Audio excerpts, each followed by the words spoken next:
Good morning, everyone, and welcome to the Modern Market, where every day we discuss everything to do with the modern market. That is the crypto market, specifically the BNB and BSC market these days, the NFT market, and how to make some or a lot of money on the internet. Loaded up for discussion today, we have BTC going all the way to 121K before it retraces to 120,000 US dollars as BTC ETF inflows surpassed $2 billion this week. BNB hitting a new all-time high above 1.1K as the entire BSC ecosystem is pumping. We have Cake being up for the meme, a giggle. Everything basically seems to be moving on BSC. Question is if we should do something with that. And third piece of news, which I found quite interesting, and Brett will digest this one for us. Tether's co-founder saying that all currencies will become stablecoins by 2030. Also got the latest on price action, crypto NFTs, and a discussion on funding activity in Web3, which is picking up significantly. Got some stats from September 2025 to share on that, so stay tuned for that. I got Brett with me in the co-host seat. We're almost ready to get into it, but one quick reminder before we do that, friends, that nothing that we say here is financial advice. As green as the market may be, we do not know anything for sure, so please do proceed with caution and exercise your own judgment. With that out of the way, Brett, it's Friday, the 3rd of October. I am obviously struggling to put a sentence together. How are you feeling on this very green week? I'm saying green weeks have a way of doing that to people. It's been exciting. Eyes are drawn all over the place. You know, you're putting bids in, you're getting a little crazy eyed. So no faults here. How you doing, man? Good. Really, really good. I'm still in Switzerland for the weekend. But I saw that you guys put out a post, and it was meant to be a joke. You guys being MegaETH? Yes, you guys being MegaETH. It was meant to be a joke. You had audit results being posted with the last line in there being 0 blast devs found, no critical issue. What's the story there? It seemed that people either got, were very entertained by that, but a lot of people seem to have been thinking that this audit result. Yeah, I gotta go see how that one did. 111,000 impressions. So that was pretty good. Yeah, like we were just fucking, or I was just fucking around. I tweeted the thing because I have intern powers. So I was just riding the wave of the blast dev joke. I know, like initially it was the plasma FUD, and then it was Makina. I don't know if anyone has seen them on the timeline, but CBB has just been on this crusade against like anything that is even blast or blast adjacent for a while now. He posted he likes the protocol, but it has the blast yellow in there, so so gotta fade. Which admittedly I went in there and I played on the site after he did that. It's like actually like even the words and like how they did, like it actually is pretty blasty. But yeah, like I was just having fun with it. So like I took the audit report and I just inserted blast devs found 0. I thought it was a double whammy kind of signals how close we are to mainnet, but also, if someone looks a little deeper, you can have fun with it. So love it. I don't know. I mean, we spoke about this on the show. I feel like the witch hunt to go after like former blast or whatever not successful company employees and be like, "Ooh, this is a negative signal because they're working somewhere," is going too far, in my opinion. Oh, yeah, of course, that's so ridiculous. Because like the thing that ultimately brought blast down was nothing to do with like the people laying the code, right? Like the code actually worked like on basically all fronts. So like objectively, they're battle proven and successful outside of like the Munchables people who built like are totally separate. So it's actually the opposite. And you can only blame Pac-Man for what happened to Blast. Exactly. And the circle of people who like work in Web3, who are devs or work in whatever positions, it is a pretty small circle of people at the end of the day. So they will rotate between companies, which is perfectly normal. Yeah. I'm getting more of a window into this now that I'm on like the quote unquote professional side of crypto and seeing how the companies are operated and sourcing people, trusting people, like all that. Yeah, the circle is really super small, really small. And even with helping our accelerator projects, like all of them have needs. Like we have 15 at 30 now teams that are all building like, hey, I need a designer, I need a dev, I need a backend dev, I need a smart contract engineer, I need audit firm. Like, and it's all just connections. It's all, okay, who do you know and who do you trust? Same thing it is with every industry. So yeah, small circle for sure.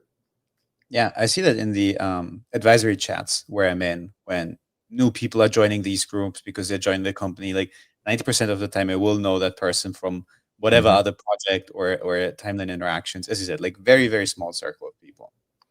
Yeah. Yeah. Once you're in, yeah, it's how it rolls.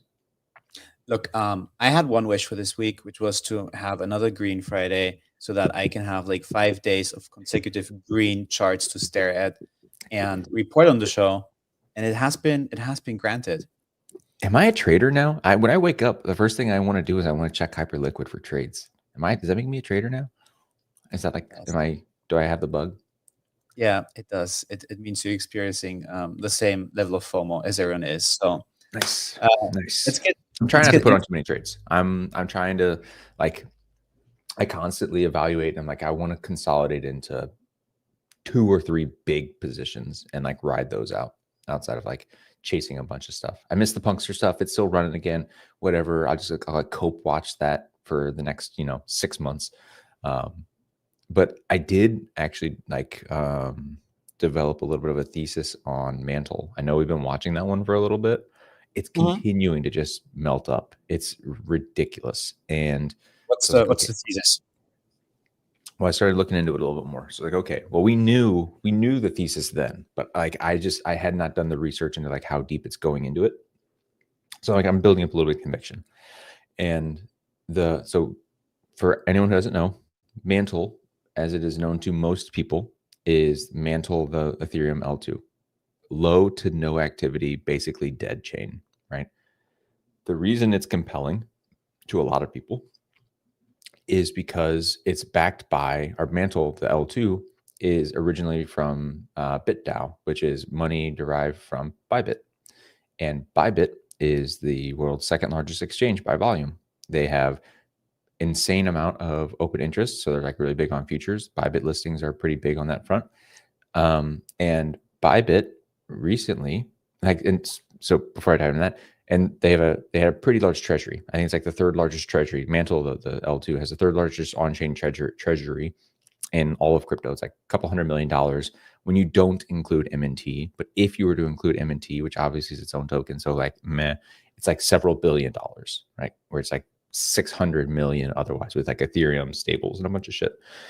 Well, so I started looking into it, going on Bybit's site and seeing like, okay, how are they using Mantle? Like, is Mantle actually like being integrated? And the answer is a shit ton. Like Bybit is fully buying into MNT as its now native token. Like Mantle is Bybit's token. And then if you go to their site, you'll see up top, there is a straight up just like an MNT tab that is basically on fire. You'll click on that. You will have like 6 different verticals that allow you to see the utility of MNT within the Mantle or the Bybit ecosystem. It's very similar to Binance, right? So Binance has their launch pool. If you stake it, you get that. It has their fee reduction. They have a credit card. They have the VIP lane. They have all these shits, like 1,000 things. Like if you use Mantle for any of these things, you get a fat discount and or accelerated growth and or whatever. So it's very, very tied into the Bybit ecosystem and getting deeper. They have a roadmap with a bunch of other things. So then it's like, okay, now how is the market pricing this thing? If you look at it, it's still kind of in the L2 range. Like there's a cluster of L2 tokens, and it is the highest by FDV by like, I don't know, by 30-40%. I looked at it yesterday, I forgot the numbers, but like it's if you sort by FDV, highest L2 token, right? Higher than Arbitrum, higher than Starknet, which was a big joke for a while, higher than all these things. So if you look at that, it's overpriced for sure.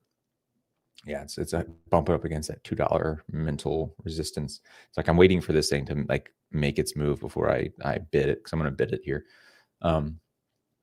But so like if you look at all the L2s, it's overpriced for sure. But I think that's the opportunity, because if you look at it compared to any exchange token, which includes shitty tokens like Crow, right? Crow is also the crypto.com exchange token that has an L2. Well, now it's an L2. They migrated to being an L2, the Kronos blockchain. That thing is at like, oh, so Mantle's at like 12 billion FDV, like 6 billion market cap. Crow, the shitty L2, shitty exchange, relatively, it's like ranked like, it's like 1/15th the open interest. It's like, it's ranked 25th in volumes. If you look at that, Crow is at like $25 billion valued. So what is it? Are you looking at here? Yeah. So like, it's great. Yeah. 22 billion, 21.2 billion FDV. So if you look at that, and then you look at like a BNB, and BNB is like obviously the number one exchange in the world, and it has a successful ecosystem. So not quite the same. They don't have a CZ to lean on. So like you can't do that. But I mean, BNB is also 150 billion. So like it's also, a clean 10x from where it is.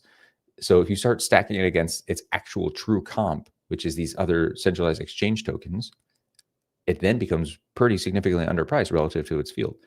And that's why you look at this chart, and it's just been melting up for the past 6 months ish, all-time highs now. It's in price discovery. So I think I might get on the train is what I'm saying. I like maybe do a little bit of a low. It's like basically hasn't stopped going up the last 3 months. All-time high, just like it took a shot on the chin. What was it, like 2 weeks ago, or a week ago, whenever everything got shot up, and then immediately got bid back, and now it's back into all-time high. So I think I might ride the train. One follow-up question for you, and then I want to go to Funky, who has his hand up as well.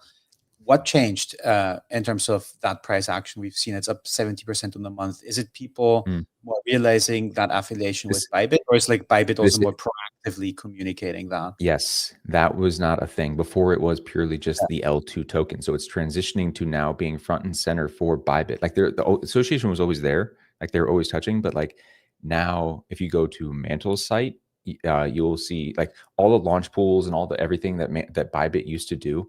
It did all of those things with different tokens. It was with a bunch of random shit, stables or whatever. So you'd come, you'd stake stables, you'd do whatever. It didn't have like a native token that they did on Bybit. So like only recently, within the last few months, they fully embraced MNT as the Bybit token, and now it is using that. Like it's fully integrating throughout the ecosystem. Gotcha. Funky, you have your hand up as well. Curious to hear your thoughts on our Mantle discussion. I love the thesis overall. That's the first thing I'd say. I really think that Brett's on to something. I just wanted to point out something about CRO, the crypto.com token. I think part of what also is helping its valuation, just broadly speaking, people might not know this. They somewhat recently became a qualified custodian. So they're doing a lot to kind of capture some of that business. Like when you think of Coinbase doing custody, you think of BitGo, you think of all these other qualified custodians. Crypto.com is aggressively going after existing QCs by offering great rates for moving your assets over. So that may be part of why the business is doing really well. I wish we could quantify that, because I know that was like, obviously you mentioned Coinbase there. That's something that we've always looked at Coinbase like, hey, we know they have the infrastructure, the institutional partnerships to like do this, but it's very hard for us to like know what the value of that is, right? Like I don't know how much you generate on custodianship, right? Yeah, it's hard to evaluate as a business model, and I feel like it's also probably it's not the most transparent one. And then you have competition between different custodians, probably trying to get clients from other custodians. I don't know how high the loyalty with that is. I feel like it's a super interesting business model, but it's something that happens beneath the surface, and certainly beneath the surface of CT. Look, let's get into the price action. But before we do that, one more thing, and that is to say that today we are sponsored by Yeet, the crypto casino that has done more than 600 million of volume over the last 6 months, founded by trusted names like Mando, Keyboard Monkey, pro poker player Ben Lam. We had Mando on the show earlier this year to talk about everything which they are doing. We are users of the casino ourselves. I am known as Limbo GCR over there. So this felt like a very natural partnership. A reminder to only gamble for fun and what you're comfortable with. And to help that, we are giving away $500 this week randomly to players active under the Modern Market affiliate link. I will put that a bit later in the comments when I have a second to do so. And check it out. They have a number of crypto-themed games in the sportsbook coming soon as well. And stay tuned for our giveaway at the end of the show, which will be a bit different. I'm going to say that. You don't know that, Brad. Will be different from the ones that we have been doing so far. So definitely stay tuned for that. But let's get into it. Let's get into the price action. As I said, I'm hyped for green charts. So let's pull them up on screen for everyone watching on video. Starting with, as per usual, the majors first. Bitcoin up another 1.5%, 120.5K. Did touch 121K before it retraced slightly. Up more than 10% on the week. That's beautiful to look at. We have ETH also went above 4.5K, did retrace just a touch under that, up 2.2%, up 15% on the week. Ripple is also doing its thing, up another 2% as well, up 12% on the week, $3.04. BNB up 18% on the week, up 6% on the day. 1.1K for one BNB token, that is. Solana, $230, up 20% on the week, up 2.5% on the day. Then Hyperliquid, also up 20% on the week, touched $50, is now at $49.5. And Sui, just for you, Brad, also up 15% on the week at $3.60. So that's doing pretty fantastic as well. I have a so this just made me think of I got to capitulate to the group chat, to the fans. So in what way? So Sui made me think of my NFTs on Sui, which I have the Claynosaurs. I did mint over there. I had like 9 of those fucking things that I opened for free, and I have a couple of them that I left in their packs because I know you don't reveal everything. So I have these fucking dinosaurs in packs that I can sell the packs later, let other people open them and lose money on them. I know I told everyone that I was going to sell out of these NFTs, but I didn't have the time to sit there and price them and sell them and do whatever. And I know Claynosaurs they're going to do a token. I know they're doing a token. So I didn't want to sit there and let these things like not collect points because there's a staking thing and me not sell them and be lazy about it. So I just fucking staked the things, all of them. They're all staked. I'm going to climb the ranks of this fucking board, and hopefully in 6 months or whenever this fucking token comes out, I will have enough money to not feel bad about myself. But yeah, I told everyone I was going to sell these things. I don't want to deal with it, but I didn't want to deal with it so much that I staked them instead. I have too many of these things, but we're along for the ride, man. I don't know. Love to hear that. We have to hold you accountable for the selling part. I know. On the show, on the show as well. We will make a segment out of that.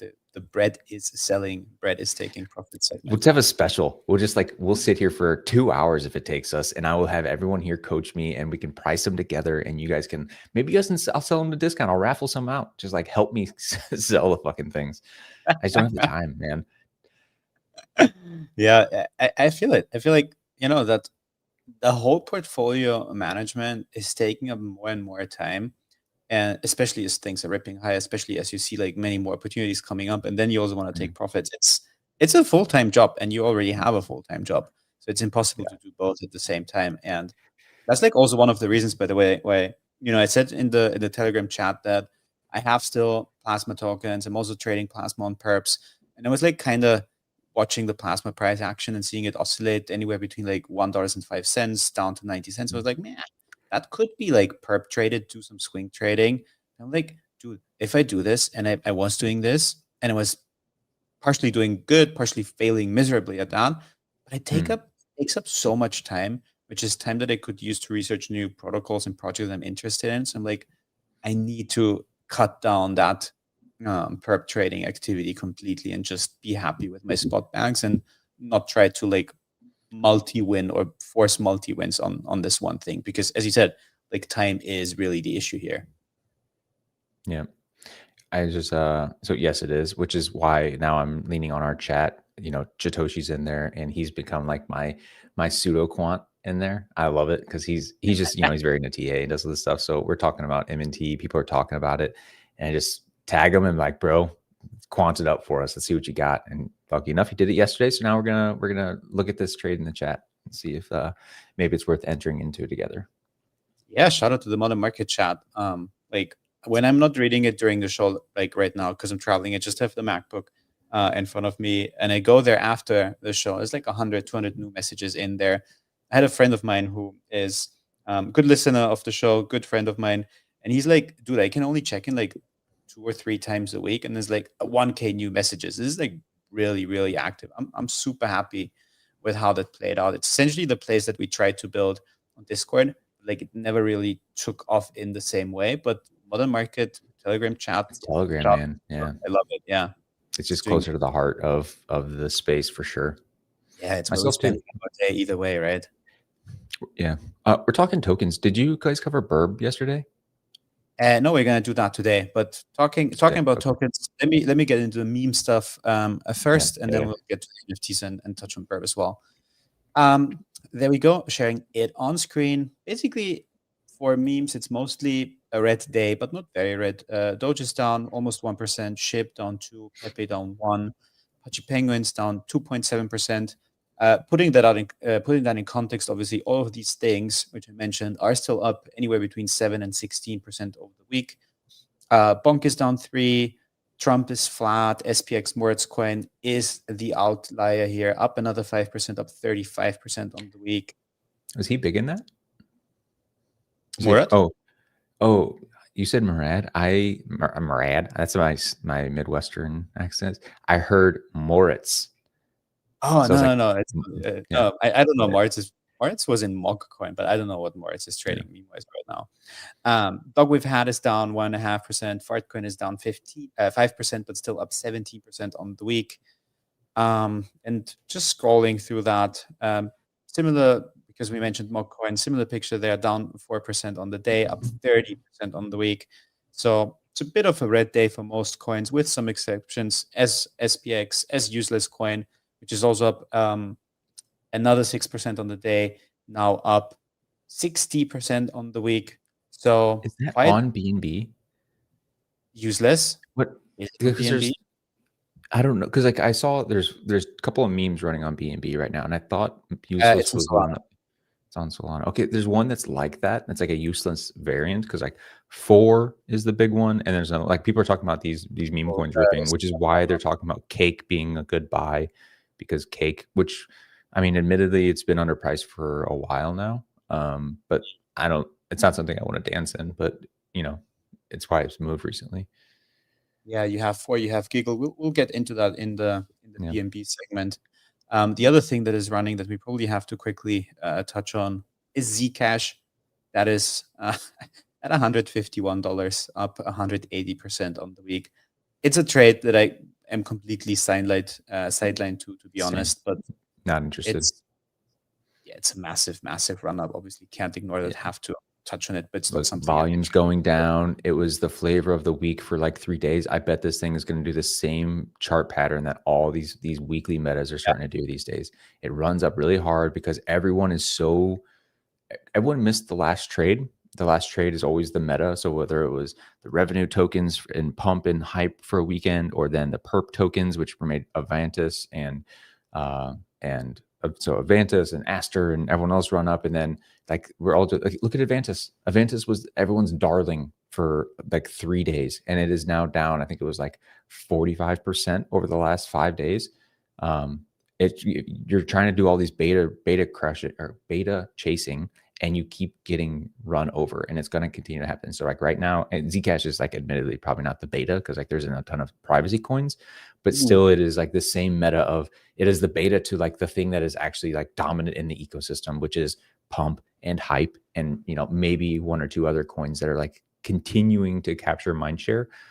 And it's I think it probably just returns back to its levels. Same thing that Pump did. Pump was even one of those tokens ran up 30% over 3 days, and then bled back down to its previous levels, which was like that 6 billion range. Went below that for a little bit because of like the bigger market wide capitulation or liquidations, and then now is back up to like near 7-8 bill. But like all of them, go do the month. The month will show you like the yeah. So you see that crazy run up, crazy volumes, bled down, bled below. I know because I was deep red in my position, and that now I'm back positive again. I bet a lot of these are going to do the exact same thing. And I think there's an important lesson in there. You have this incredible velocity capital rotation, everyone chasing the next thing. And I say people chase the beta play that will probably burn out pretty fast, die pretty quickly. People will also rotate out of the original stuff. They rotated out of pump to go for the next thing. But these things, if the market holds up well and Solana does well, pump will also come back, and it did, and it is, as you said, it's up 40% on the week. So there is a difference between rotating out of some sort of copy of a copy, but also rotating out of the original when people are chasing the next thing is actually providing very, very nice entry points for people who still think that, pump is coming back, and it did come back. Yeah. Avantis is down to 60% if you bought the tip over the last, this is 11 days. Yeah, that's probably not going to come back. Look, you mentioned Burb, you mentioned the NFT stuff, so let's get into that as well. Let me get it up on screen for the people watching us on video. We have Moonbirds painting an interesting picture. The numbers don't give you the whole story there. Moonbirds are technically down 11% on the day, 3.3 ETH. Flora up 20% on the week. But as you said, they had the token announcement. They had Burb announced yesterday, and they did cross 4 ETH when that happened. And also all the other collections in the Moonbirds ecosystem ripped.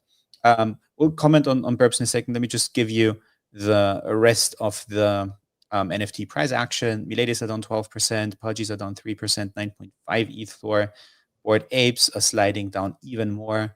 8 ETH floor there, down 7% on the day, down 13% on the week. It's getting to a price level where I'm putting offers in again for my original ape, which I PFP'd back in 2021. I really want to have this ape back, man. Even Genesis is down another 7% on the day. It's still up on the week, though. That is the OpenSea collection, which we talked about on the show. And basically that holds true for the rest of the NFTs as well. Doodle's down 4%, Kaito Genesis NFTs down 10%, Toads down 13%. So most of them are still up, except for the big ones like Pudgies and Apes on the week. But definitely a red day for the NFT market. But Brett, curious to come to you for your thoughts on Burb and Moonbird specifically. I'm trying to reflect on pre-Pudgy announcement. Bird's coming, Pudgy came. We need to do some like back testing and see like how Pudgies behaved, and if it was plus EV to hold on to your Pudgies and or littles and or whatever's, collect the token and go on. Because I think Spencer's shown himself to be a pretty good executor so far since he's taken over Moonbirds. Like he's doing everything right. If you continue to believe he's going to do that, then you should probably hold on to things. My only exposure is the collectibles that we bought into, assuming it was something of a ICO raise, right? Assuming that they'll give some allocation to those people. I still think that is true. You're seeing those things run up as well as the initial NFTs. You can consider them to be like the lils of the Burb ecosystem in my mind. I guess they have oddities too. So like I want to go back and see what can happen or what happened prior, and if it is worthwhile for us to try to play that out here. I'm probably going to sell a little bit pre-reveal or pre-snapshot. If we are given a date of like this is the last day and they forecast it, I'll probably sell into that at least a little bit, because that worked out really well for Kaito. I think I sold an NFT for 10 ETH and now they're at 2, and the token wasn't worth it. I think that'll continue to happen if we have a date. But if we don't have a date, then you just ride. Yeah, for Pudgies, the best play, if you like purely speak about optimizing monetary gains in around the TGE moment, it was to insta dump all of your Pengu. That's the part which I did, and also insta dump all of your Pudgy NFTs, because they ran like, what was it, above 20 ETH, and now came all the way back down to 8 ETH. So you should have that was on claim. You could on claim. Obviously, we're still dropping on claim date, but you still had good offers. So if you basically dumped your Pengu within the first minute or so, you could also have dumped your Pudgy in the first like 5-10 minutes after claim, and still got way more than even how much it dipped during the day. It then did recover on the same day a bit because people were overselling that. So if anything, the danger is that if you sell too late, you sold the bottom and then it's ticking back up because it did go down really well. But in this case, also they kept bleeding for much longer. And it's really interesting to see if we will see some sort of similar price action with abstract launch and how that will be handled. And also if maybe there will be some sort of loyalty factor, which is one thing that I'm thinking about. You know, if you kept your pudgy and you didn't floor it after the Pengu airdrop, if that will work as some sort of maybe extra multiplier for abstract, if you will have a loyalty score. That's but me purely speculating on stuff. Is Moonbirds affiliated with any chain or ecosystem? Are they pretty agnostic still? Story, they did partner up with, I mean, yeah, really affiliated with Story, but they did partner up with them. Still say that like chain agnostic, but they have that Story protocol, that IP partnership.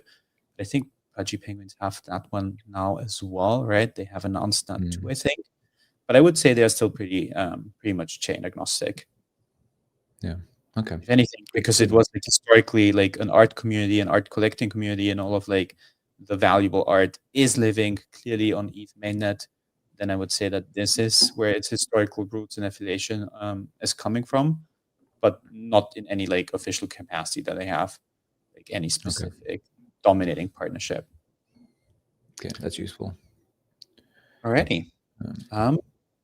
Let us then move on to the Web3 Roundup to get you up to your legend. I got a quick question for you. Why do you think they launched on Solana, the token, or they're saying the token's on Solana? I think they're following the Pengu playbook there. Good distribution on Solana. Okay. Solana loves trading these tokens. You get new people in as well. You get good volume there. You have a new partnership potentially with the chain. And as Brett said, sum it up in one word, it would be distribution. Yeah. Yeah. I mean, that's where the collectibles are, right? So we went over the collector crypto stuff. So, you know, that's what I own, which is on Solana, which makes it easy for them to quantify and tag which addresses own which. So it's not even their first thing that would be on Solana. Yeah, that's true. Alrighty, let's do the Web3 roundup, starting with this South Park episode, which is mentioning prediction markets in there. Just wanted to bring that up to speed. We also had DoubleZero launching yesterday. Went as high on Binance as $1.50. Did retrace pretty aggressively, pretty quickly. It's now trading at 51 cents. Later opening the public mainnet with Ethereum settled ZK perps. Probably curious to hear your thoughts on that specifically, Brett, from the technical side. We also have AVAX with a new treasury company coming with foundation support via a 675 million SPAC special acquisition deal. We have strategy, this Bitcoin value obviously soaring to new heights as BTC did go back to 120K, is now above 77 bill. And we have the White House weighing candidates for multiple CFTC spots, which probably will be also quite interesting to follow how the CFTC will do these hires, because they are getting closer and closer to our industry. I also want to get into this race discussion, but before I do that, Brett, any thoughts on anything on the roundup specifically? Yeah, I want to hear that raise discussion. You piqued my interest with that one. No, like I recoiled when I saw SPAC. I don't want to touch a SPAC ever again in my life. But it does remind, like the actual TradFi markets are also green. Like we're all looking in chat, sharing like the coin hood and hyped, whatever, like every positions we're in on. All of them are running in the last week or so. Just been melting up. So I'm happy to have rotated. I'm doing pretty well there relative to coin, but coin is also still doing well. I think it's up like 340 or was yesterday. So that stuff's good. Yeah, you were saying something that sparked. Oh yeah, the DoubleZero stuff. Did you talk about that at all yesterday or break it down? It's something that I've kept a close eye on because I really respect Austin. Austin is the founder of DoubleZero, previous CMO marketing, but like whatever front-facing guy for Solana. Really intelligent, really smart, really thoughtful. The project is really ambitious. They got footed to hell because of their token distribution, which, I'm not going to be too critical of. As I was looking to play this thing, the reason it was really critical because like Jump Crypto got like 35% of supply, and then they got like 5% unlocked at TGE. But as I was looking at it and like trying to decide if I wanted to play it or not, I didn't ultimately. Was that like, it's like, well, you got to ask the question of like who the sellers are, right? So it's like, who has the tokens in their hand? Who's going to be the one selling? And, Jump is catching a lot of flack saying like they're the dumpers, but like if it is all just like people on the team and or like people that are partnered with this thing that actually want it to go up because they have a huge amount of supply, like I actually would not be supply, like that's pretty good supply control, right? Like again, Jump is the one that everyone's got their eyes on, but if they are long-term invested in this, when they're not actual just like the market makers are trading this thing, they are actually helping them build out the network itself. And for people who don't understand what DoubleZero is an infrastructure play between like blockchains, right? Between blockchains. It is like laying the cables around the world to allow for performant blockchains to be more performant, right? So like if using Solana as an example, because he comes from Solana, the first partner is Solana, and some validators are already enabled on it, right? If you have Solana, which has a bunch of nodes all around the world that have to communicate to each other, and they have to communicate over the public internet, right? If you have a server in Frankfurt and a server in Miami, right? If I have to literally send data packets from one to the other over the public internet, you might go to Montana and then New York and then hit the underwater cables that like bounce down to like Spain and then go up to Frankfurt, right? So like inefficient, adds a little delay, latency, whatever. And it impacts how fast these systems can actually go. What DoubleZero does is it has established these very optimal routes between these very large data center areas. So like, maybe Chicago and Frankfurt, New York and Frankfurt, whatever, Miami and Frankfurt. And it uses untapped bandwidth between those. Like these cables are there, right? They're just like not fully utilizing their capacity. It taps into them. It creates a little economic structure for them to like get paid to use their additional bandwidth. And then you have very clean lines between two cities, right? That previously hippity hop all around the world and fight with, my mom downloading a cat video. It had to compete with that shit. And then now it's just in a dedicated line that's specifically for blockchain data. And you can have the time it takes to do this stuff. And then it creates some economics around like paying these people out in their DoubleZero token and, facilitating all that stuff. So if any high performance system, Solana obviously being the one that's on the front of that, I know with MegaETH, we're already checking it out. Any high performance system is going to investigate this because we have not had like a dedicated fast lane for our systems. And we want it because it makes us better. So I'm very interested in it. It's one of a kind. We talk about like bidding the leaders. This is the leader and there frankly is no comp. So I want to keep an eye on it. I'm glad that you did do the full breakdown on that. We covered DoubleZero only from the extent of the no action letter that the SEC issued to say it's outside of their jurisdiction. So very glad that you brought that up. And also that you did say that you guys as MegaETH are investigating that as well, as you find it interesting. I also want to go to Funky on this, and then we have like 15 minutes in the show left. We need to do all the 3 headlines. We need to get into the giveaway. So Funky, final thoughts on that, and then we're going to move into the first headline. Just be super fast. Brett did a great job breaking it down because our team at Global Stake is in conversations with DoubleZero. We talk to these guys as we roll out our data set and footprint. We're trying to strategically locate where we can place some of these nodes. But Jump Capital, just to everybody's aware, they're very tight with that team. So I think you're spot on, Brett. Like we just had another meeting with Aptos talking about Shelby, their hot storage solution, and one of the Jump Capital guys was on. And we talked about, he actually brought up DoubleZero during the call about how they're building that into part of the network too. So I think Jump is great insofar as they are really building. I don't think just for people to FUD it saying that, oh, they're just dumping, they're instrumental in building out this protocol. Yeah, they're incentivized. Yep. Thank you for the additional context on that. I said we have to do the first headline. I was wrong. I forgot I want to also do this, which is this news from DeFi Llama, saying that BlackRock, Fidelity, Pylon crypto companies raised $3.3 billion in September. So investments in crypto startups on pace to reach $25 billion this month saw raises for exchanges and infrastructure companies. And it's interesting because if we compare these numbers in 2025 versus 2024, total funding this year so far has been $17 billion.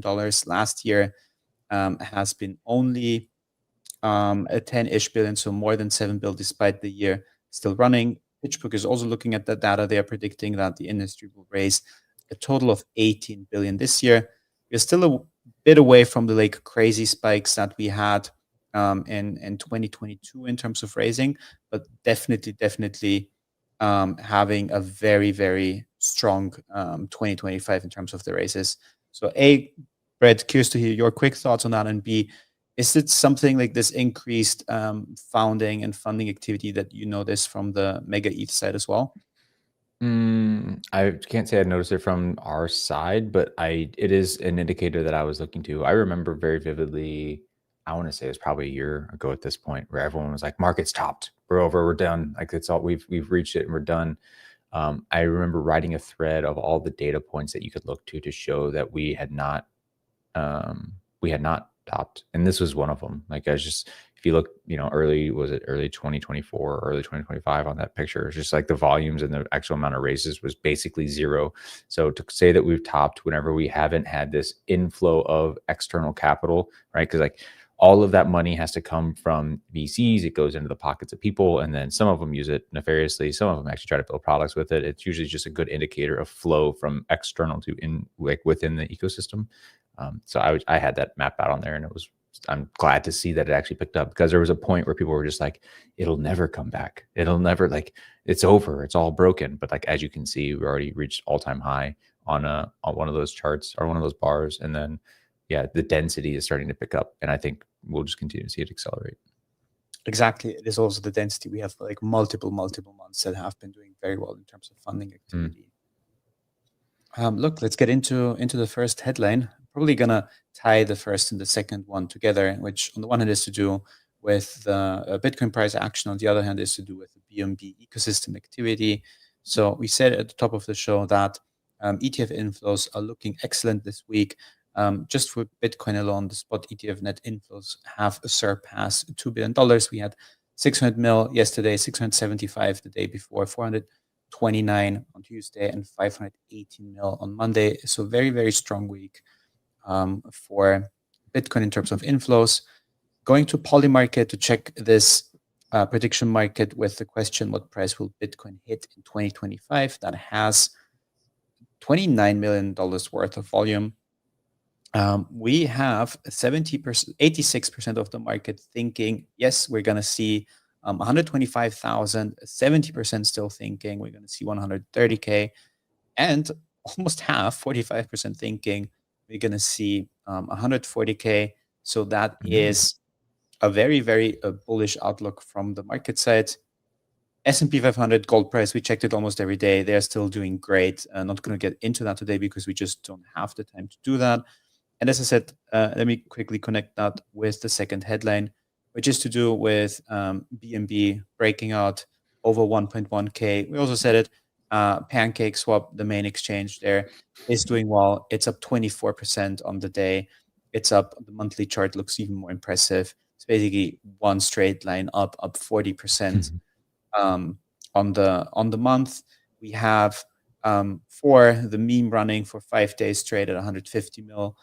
Giggle is running. Even Aster is having a good day, is up 10% on the day. It's pretty flat-ish on the week, but basically the whole BNB ecosystem has had some very strong days and crazy last 24 hours. Is it something that you are looking at all, Brett, or just don't have the time? And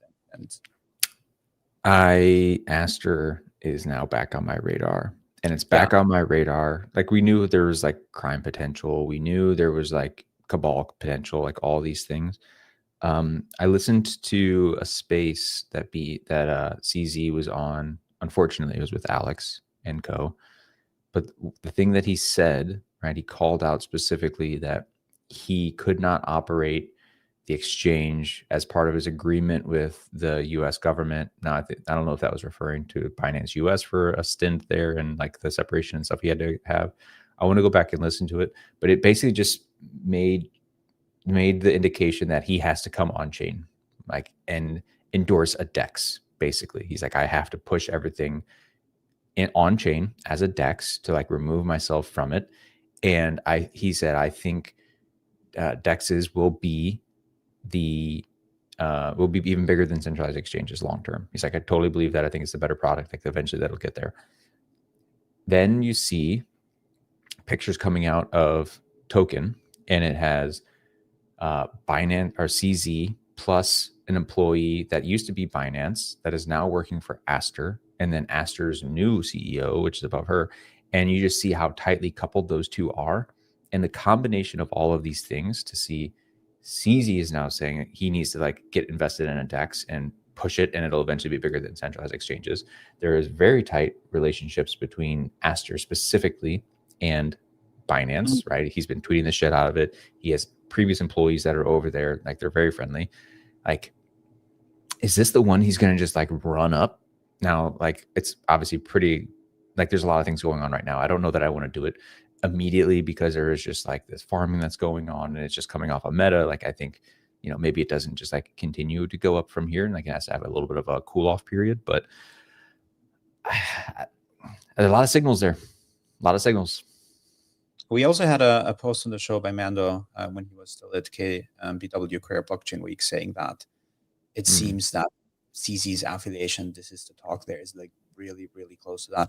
It makes sense, and I'm glad you brought it up from this like regulatory perspective that he just can't go back into the centralized exchange game, so he has to focus on this one.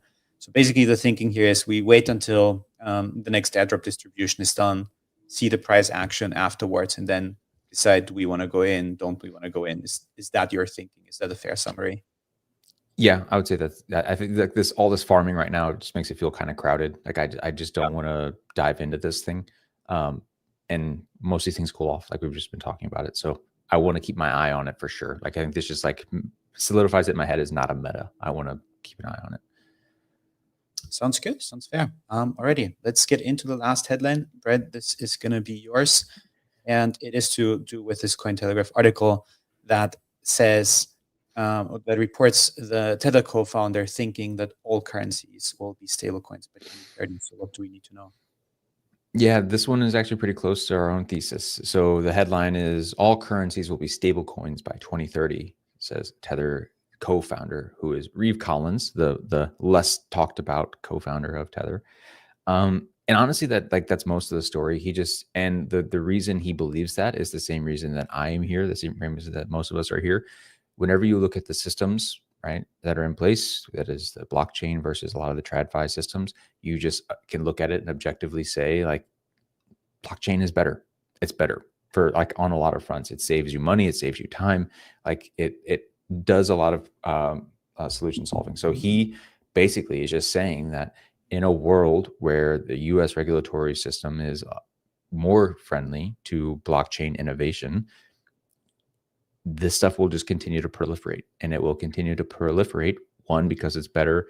Two, because there are material gains to be had by the people to implement it, the banks, everyone. Like you're having a little back and forth with, you know, Genius Act and Stable Act and all this shit because the banks are feeling threatened. But if the stuff is better, and if the stuff starts to like get adopted and normalized by humans, by people, people will continue to use it. Banks will have to capitulate and implement it themselves.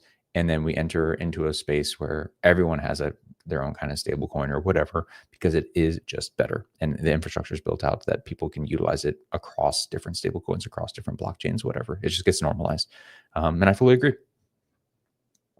Yeah, it is also exactly why we're seeing traditional payment providers, credit card companies, Visa, etc., already experimenting with stablecoin crypto payment rails, because as you said, more efficient, easier cross-border transfers.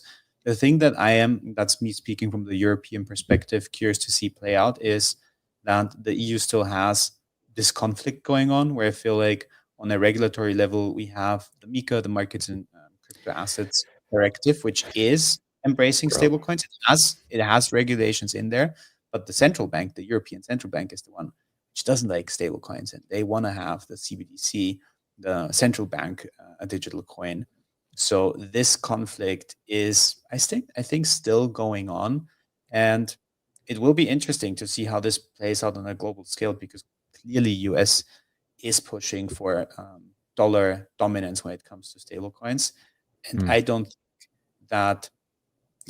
Yeah, I think with all those institutions embracing crypto payment rails already, I think that we are moving exactly into this direction, which you and the article have outlined.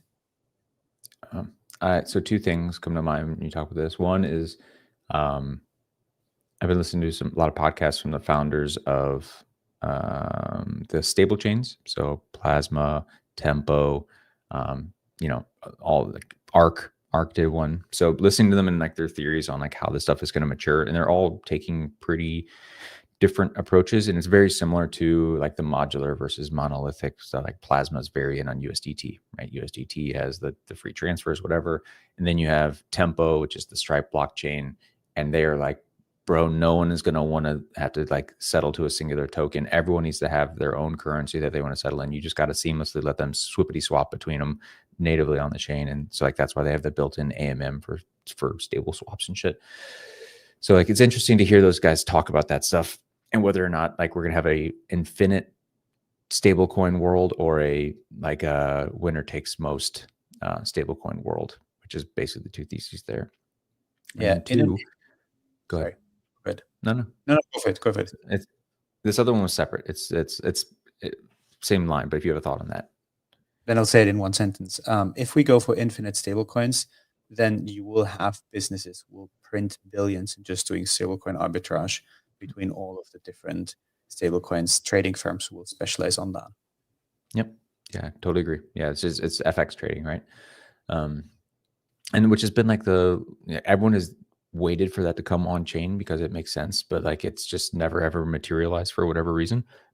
But it makes sense to do it, and I would not be surprised to see it become like a whole sector that crops up and finally like comes on late. But so that, and then the other thing is you mentioning Mika. Mika's a pain in the dick, brother. Between like USDM, we had a lot of stuff we had to deal with, and other initiatives that we were working on. Like, man, it's across the world, it is a pain. I know. I invested in a company who's working on full Mika compliance, and just seeing all of these processes, the amount of money they're spending to get there is just crazy. Yeah, very much agree with that. Yeah. Look, we are almost running out of time. Still have to do the giveaway, so let's do that right now. It is our Yeet giveaway. That is the crypto casino, which has done more than $600 million worth of volume over the last 6 months, which we have partnered with. And the way it works is that we are going to pick someone from our Yeet board. We have the Modern Market affiliate link posted in the comments under the X Spaces. Quite a few people being pretty active in there, doing volume. We have Atari God, Peaky Trader, Judify, Phonics, J Miles, and so on and so forth. And the way we're going to do it this week, as said, it's going to be different. So we are still going to do the wheel spin. I have applied some volume weighting to the entries on the wheel. We're not going to do $250 plus then 5 limbo spins. Winner is just going to take $500 straight to their Yeet account. So let's do it. Let's spin the wheel and see who is winning $500 this Friday. And it is it stopping? Is it stopping? Yeah, it is 25.99. Congratulations to you. I will reach out to you. I'll need your X profile. I'll need your Yeet username just to double check that, and we'll get that processed for you. With that being said, that is also the end of our show. Red, thank you very much for co-hosting with me today. Funky, Oxy, Carpenter, thank you for joining me on stage. Thanks to everyone in the audience. We're going to get this episode, as always, uploaded to Spotify, to Apple Podcasts. We're going to get it clipped, get the clips out there as well. Going to be back on Monday, 7 a.m. Eastern Time, same place as usual. But in the meantime, have a beautiful weekend and see you back on Monday.